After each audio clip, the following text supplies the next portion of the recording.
Greek. Well, let me play devil's advocate a little bit on that. Isn't it dangerous, some people say, isn't it dangerous to learn only a little bit of Greek? Won't you start misusing it as you're studying Scripture? How would you respond to that? The Bible is dangerous. I think even Tolkien with the Hobbits, it's dangerous to open your front door.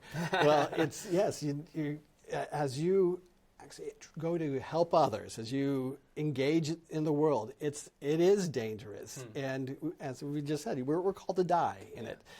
Now, the fear here in this question is there a danger that we could abuse others with this knowledge? So is there a danger that we could get puffed up with or misinterpret the text maybe, yeah. Oh, yeah. But I don't think it's any more than we have in English.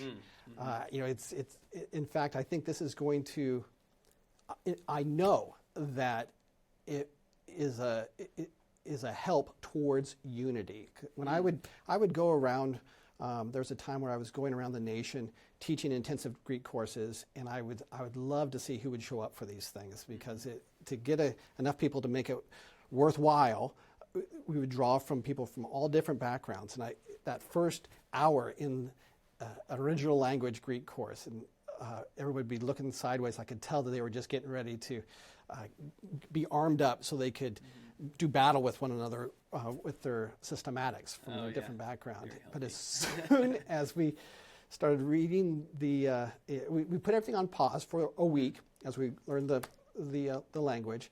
And by the end, when we were reading 1 John, and there's some difficult things in 1 John. They were all of us, and they went out from us, but we're not of us. Right. So what's going on there?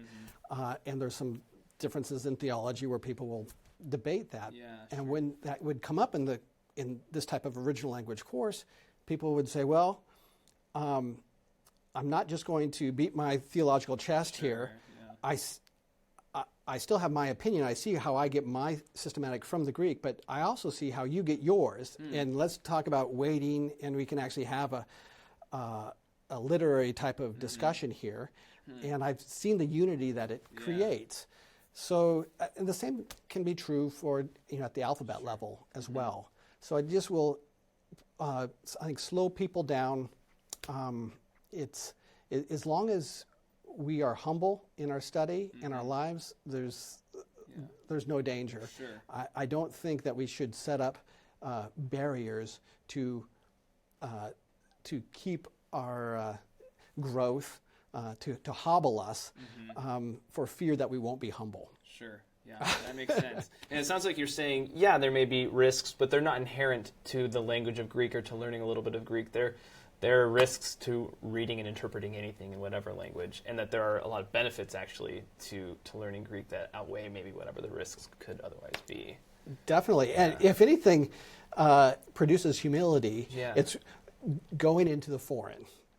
And taking yourself back, humbling yourself to learn the ABCs. Right. Yeah.